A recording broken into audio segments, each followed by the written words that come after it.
నమస్కారమండి. తెలుగు కథావళికి స్వాగతం. కథ చదువుతున్న నా పేరు ప్రజ్ఞ. ఈ వీడియో నచ్చినట్లయితే లైక్, షేర్ చేయండి. నా ఛానల్ కొత్తగా చూస్తున్నట్లయితే సబ్స్క్రైబ్ చేయడం మర్చిపోవద్దు. మరిన్ని మంచి కథలు అప్లోడ్ చేసినప్పుడు నోటిఫికేషన్స్ రావడానికి బెల్ ఐకాన్ క్లిక్ చేయండి. కనువిప్పు జి. పద్మావతి గారి రచన. వచ్చే వైశాఖ మాసంలో పరీక్షలున్నాయో ఏమో కాని అదే పనిగా సాధన చేసేస్తోంది కోకిల. చెట్టు కొమ్మల మీద మావి చిగుళ్లన్నా తిన్నదో లేదో పాపం. చెట్ల కింద ఆటలాడుతున్న ఆకతాయి పిల్లలు దాన్నింకా ఎంకరేజ్ చేసి రెచ్చగొడుతున్నారు, కూడా పాడేస్తున్నారు. ఎక్కడుందా అని వెతుకుతున్నారు కోకిల గానాన్ని వింటూ. ఆడుకునే పిల్లల్ని, ఒక పక్కన మిగిలిన పరీక్షల కోసం చదువుకునే పిల్లల్ని గమనిస్తూ ఆఫీస్ వర్క్ చేసుకుంటోంది సరోజ. సాయంత్రం పేరెంట్స్ రాగానే ఎగురుకుంటూ స్వేచ్ఛగా ఎగిరే పక్షుల్లాగా పంజరంలోంచి బయటపడ్డట్టు ఆనందంగా వెళ్లే పిల్లల్ని చూడ్డం సరోజకి ఎంతో ఇష్టం. వర్క్ త్వరగా ఫినిష్ చేసేసుకునైనా కారిడార్లోకొచ్చి చూస్తూ ఉంటుంది. ఆ రోజున ఆఖరు పరీక్ష అవడంతో హాస్టల్లో పిల్లల్ని పేరెంట్స్కి ఫోన్ చేసి రప్పించి అప్పగించే బాధ్యత ఆమెకే అప్పజెప్పారు ప్రిన్సిపల్. అందుకే కిటికీలోంచి బయటికి చూస్తూ పని చేసుకుంటుంది. కొంతమంది మరునాడు వస్తాం అన్న వాళ్ల లిస్ట్ రాసుకుంటుంది. Miss, may I come in? ముద్దుగా వినబడేసరికి గుమ్మంలోకి చూసింది. సెకండ్ క్లాస్ చదువుతున్న హారిక నించుంది. అరే హారిక, రమ్మ, లోపలికి రా. ఏంటిలా వచ్చావు? అమ్మ రేపు వచ్చి నిన్ను తీసుకువెడతానంది. ఇప్పుడే ఫోన్ చేశాను అంటూ దగ్గరకు లాక్కుని బొగ్గ మీద ముద్దు పెట్టుకుని చిన్న కుర్చీలో కూర్చోబెట్టింది. బ్యాగ్లోంచి చాక్లెట్ తీసిచ్చింది. దాని వంకే చూస్తూ కూర్చుంది హారిక. కాస్త డల్గా ఉంది. ఏమ్మా, ఒంట్లో బాగాలేదా? అమ్మ గుర్తుకొస్తోందా? రేపు పంపిస్తాను, సరేనా? అనునయించబోయింది సరోజ. సెలవుల్లో హాస్టల్లో ఉండకూడదా మిస్? నేను ఇంటికి వెళ్ళను, ఇక్కడే ఉంటాను. చాక్లెట్ రెండు చేతులతో నలుపుతూ భయంగా చూస్తూ ఆగి చెప్పింది హారిక. ఉలిక్కి పడింది సరోజ. తను తప్పుగాని విన్నదో లేక దానికి చెప్పడం రావట్లేదో అనుకుంది. అమ్మ ఊళ్ళో లేరట, నాన్న ఏదో క్యాంప్కెళ్లారట, రేపు వస్తారు అంది దగ్గరగా తీసుకుని. వద్దు, నేను అమ్మతో వెళ్ళను, ఇక్కడే ఉంటాను నిశ్చయంగా అంది ఆ 7 ఏళ్ల చిన్నారి. సెలవుల్లో స్కూలు, హాస్టల్ అన్నీ మూసేస్తారు కదా, ఇక్కడ ఉండడానికి ఉండదు. అయినా చిన్నపిల్లలు ఎప్పుడు ఇంటికి వెళదామా అని ఉంటారు. నువ్వేంటిలా అని అడిగింది సరోజ. తల వంచుకుని చాక్లెట్ ర్యాపర్ తిప్పుతోంది హారిక. ఇక్కడ ఎవరూ ఉండరమ్మా అంది మళ్ళీ సరోజ. ఇంటికెడితే తోచదు, ఆడుకోవడానికి ఎవ్వరూ ఉండరు. ఇక్కడ మీరుంటారు కదా, అమ్మకన్నా ముద్దుగా చూస్తారు.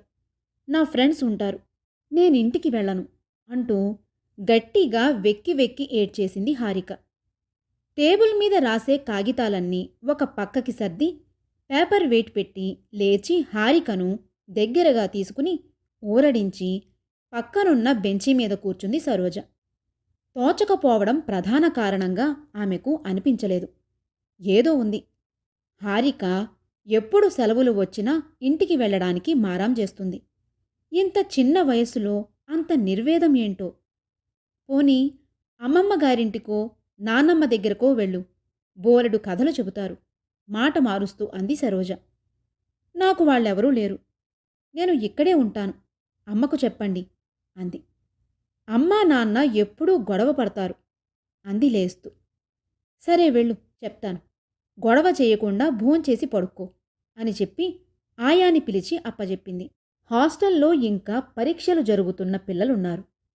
వాళ్లతో 2 రోజులు ఉండనిచ్చి ఈ లోపులో హారిక తల్లితో మాట్లాడాలి అనుకుంది సరోజ.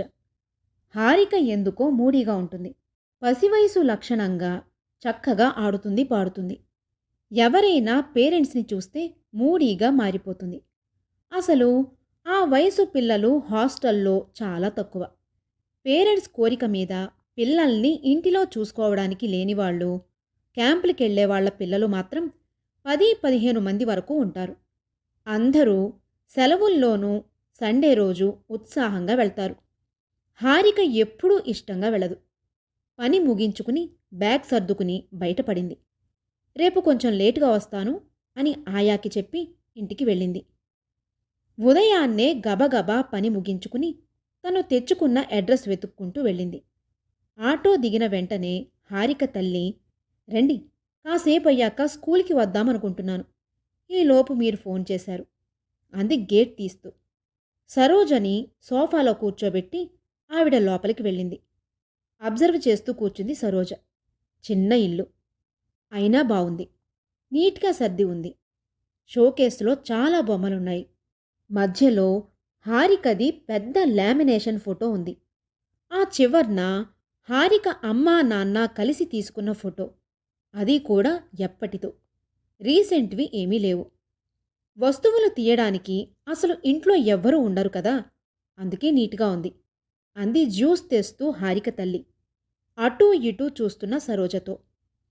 ఎవ్వరూ లేకపోవడం ఏంటి? ఆఫీస్ టైమింగ్స్ అయ్యాక మీరిద్దరూ ఉంటారు కదా అంది సరోజ.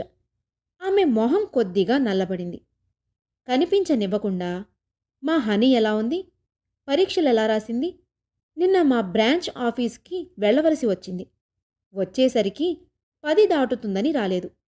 మీకు తెలుసుగా, మా బ్యాంక్ వాళ్ళకి మార్చ్ ఏప్రిల్లో వర్క్ ఎక్కువగా ఉంటుంది అని అంది. హనీ, అదే, మీ హారిక చాలా తెలివైన పిల్ల, కానీ డల్గా ఉంటుంది. మీరు సమ్మర్లో అయినా తనతో ఉండడానికి ట్రై చేయండి. లేదా కొన్ని రోజులు ఎక్కడికైనా. మేము ఎక్కడికి వెళ్ళం, ఎవరూ లేరు. దూరంగా టూర్లు వెళ్ళడానికి ఒక్కదాని వల్ల అవ్వదు అంది మధ్యలోనే. ఏమీ అనుకోకపోతే మీ సమస్య ఏమిటో చెప్పండి. హారిక ఇంటికి వెళ్ళను, హాస్టల్లోనే ఉండిపోతాను అంటుంది. ఎందుకు అందరికీ దూరంగా ఉన్నారు మీరు? యాంగ్జైటీగా అడిగింది సరోజ. వారి మధ్య మౌనం రాజ్యమేలింది కాసేపు. ఆయన సరిగ్గా ఇంటికి రారు. నేను గొడవ పడతాను, అందుకే అది ఇష్టపడట్లేదు. ఇన్సెక్యూరిటీ ఫీల్ అవుతోంది. మీరు ఇంట్లో ఉండరని రావట్లేదేమో.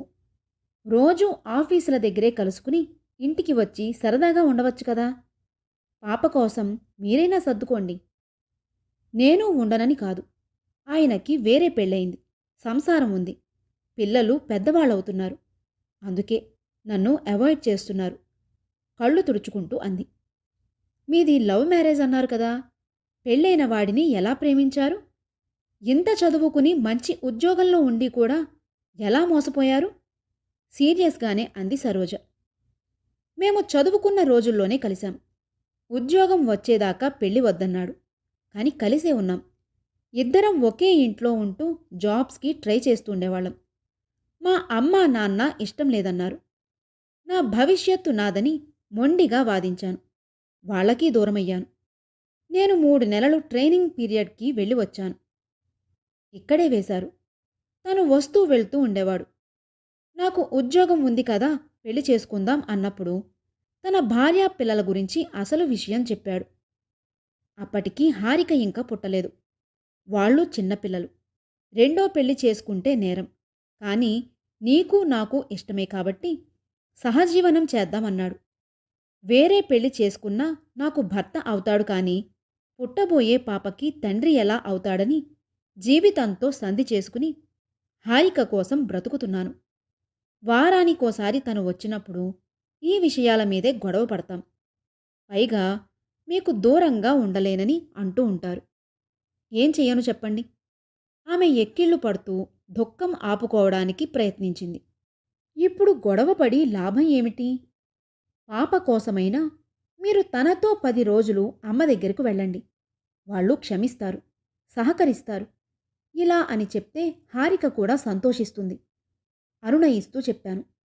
ఆమె కళ్ళు మెరిశాయి. సరోజతో పాటు స్కూల్కి వెళ్ళడానికి రెడీ అవడానికి లోపలికి వెళ్ళింది. స్కూల్కి వెళ్ళి హారికకు నచ్చజెప్పి తల్లితో పంపించింది. ఆమె ఫాదర్ నెంబర్ తీసుకుని మాట్లాడింది. చూడండి, మీ ఇద్దరిలో ఎవరిది పొరపాటు అయినా ఆ చిన్నారి కోసం సర్దుకోక తప్పదు. నీకు మేమున్నాం అన్న ఆలోచన తనలో కలిగేలా చేయండి. ఇలాగే వదిలేస్తే పిల్లల భవిష్యత్తు ప్రశ్నార్థకంగా తయారవుతుంది. తప్పకుండా మేడం అన్నాడతను. అందులో నిజాయితీ ఎంతో ఇక మీదటే తెలియాలి అనుకుంది మనసులో. ఆ రోజంతా బిజీ వర్క్తో ఆలస్యం అయ్యింది సరోజకి. సాయంత్రం 7 దాటాక ఇంటికి బయలుదేరింది. సురేష్ వంట చేసుండుంటే బాగుండును, చాలా టైర్డ్గా ఉంది అనుకుంటూ ఫోన్ చేసింది. నేను మార్కెట్లో ఉన్నాను, ఇంకా ఇంటికి వెళ్ళలేదు. అతని సమాధానం విని విసుక్కుంటూ ఇంటికి వెళ్ళి భోజనం ఏర్పాట్లు మొదలుపెట్టింది. పని చేసుకుంటోంది అన్న మాటే గాని సరోజకు హారిక అమాయకమైన మొహం కళ్ళల్లో మెదులుతూనే ఉంది. సురేష్ వచ్చాక ఏదో ఒక నిర్ణయం తీసుకోవాలి అనుకుంది. సురేష్, ఇలా ఎన్నాళ్ళు? అప్పుడే నువ్వు నా దగ్గరకొచ్చి 4 నెలలపైన అవుతుంది అంది భోజనాలప్పుడు సరోజ. అయితే ఏమిటి? మనం చదువుకుంటున్నప్పటి నుండి ఒకరంటే ఒకరు ఇష్టపడ్డాం. మీ నాన్నగారు చనిపోవడంతో నీకు త్వరగా ఆయన ఉద్యోగం వచ్చింది. నేనేవో చిన్న చిన్నవి చేసుకుంటున్నాను. మంచి ఉద్యోగం తొందరలోనే వస్తుంది, చాలా ఈజీగా అన్నాడు. దాని గురించి కాదు, మనం పెళ్లి చేసుకుందాం. ఏదో ఒకటి చేస్తున్నావు కదా. అమ్మ కూడా ఏవేవో వింటున్నాను నిజమేనా అని ఫోన్లు చేస్తోంది. పెళ్ళి అయిపోతే భయం ఉండదు నిదానంగా అంది సరోజ. నా మీద నీకు నమ్మకం లేదా? ఈ అడిగేవాళ్లంతా మనకి కష్టం వస్తే ఆదుకుంటారా? మంచి ఆదాయం వచ్చాకనే పెళ్లి చేసుకుందాం. అందరి గురించి కాదు. ఒకవేళ పిల్లలు పుడితే? ఎన్ని జాగ్రత్తలు లేవు సరోజ. చదువుకోని అమ్మాయిలా మాట్లాడతావేం? అవన్నీ స్త్రీకి ఆరోగ్యం కోసం పెట్టినవి, పెడదారి పట్టడానికి కాదు నిశ్చయంగా అంది సరోజ. ఇప్పటికిప్పుడు పెళ్ళి అంటే పెద్దవాళ్లు ఒప్పుకోవద్దా? పెళ్లి చేసుకుంటే బాధ్యతలు పెరుగుతాయి, చదువు సాగదు. నేను సివిల్స్కి ప్రిపేర్ అవుదామనుకుంటున్నాను. పెళ్ళి అయ్యాక చదువుకున్నవాళ్లు లేరా? నాతో సహజీవనం చేద్దామంటున్నావు. దానికి లేని అనుమతి పెళ్లికి కావాల్సి వచ్చిందా? నిజంగా నేనంటే ఇష్టముంటే అమ్మని మీ వాళ్ళని పిలిచి ముహూర్తం పెట్టించు. లేదు, నేనే జరిగినదంతా వివరించి అలా ఇష్టపడిన వాడినే పెళ్లి చేసుకుంటాను. ఇలా సంఘ వ్యతిరేక పనులు నా వల్ల కాదు. ఇలాంటి వాటి వల్ల చిన్నపిల్లలు పెద్దవాళ్ళు ఎన్ని ఇబ్బందులు పడతారో ఇవ్వాళే తెలిసింది. తెలియడం కాదు, కళ్ళతో చూశాను. నా పిల్లలకు అలాంటి భవిష్యత్తు వద్దు. చాలా ఉద్విగ్నంగా గట్టిగా చెప్పింది సరోజ. పెళ్లి చేసుకుని వదిలేసి వెళ్ళిపోతున్నారు కదా, అలాంటి వాళ్ళనేం చేశావు? వ్యంగ్యంగా అన్నాడు సురేష్. అప్పుడు అడగడానికి నిలదీయడానికి అన్ని రకాల హక్కులు ఉంటాయి. First you getup and take a sincere decision అంది సరోజ. ఎప్పుడూ నవ్వుతూ ఉండే సరోజను అలా చూసి స్థాణువై నిలబడిపోయాడు సురేష్. నేను రేపు ఉదయం నుండి అమ్మ దగ్గరే ఉంటాను. రోజూ అక్కడి నుంచే స్కూల్కి వెడతాను. దూరమైనా పర్వాలేదు. నీకిష్టమైతే అక్కడికే వచ్చి అమ్మతో మాట్లాడు అని చెప్పి తన సామాను సర్దడం మొదలుపెట్టింది. కథ సమాప్తం.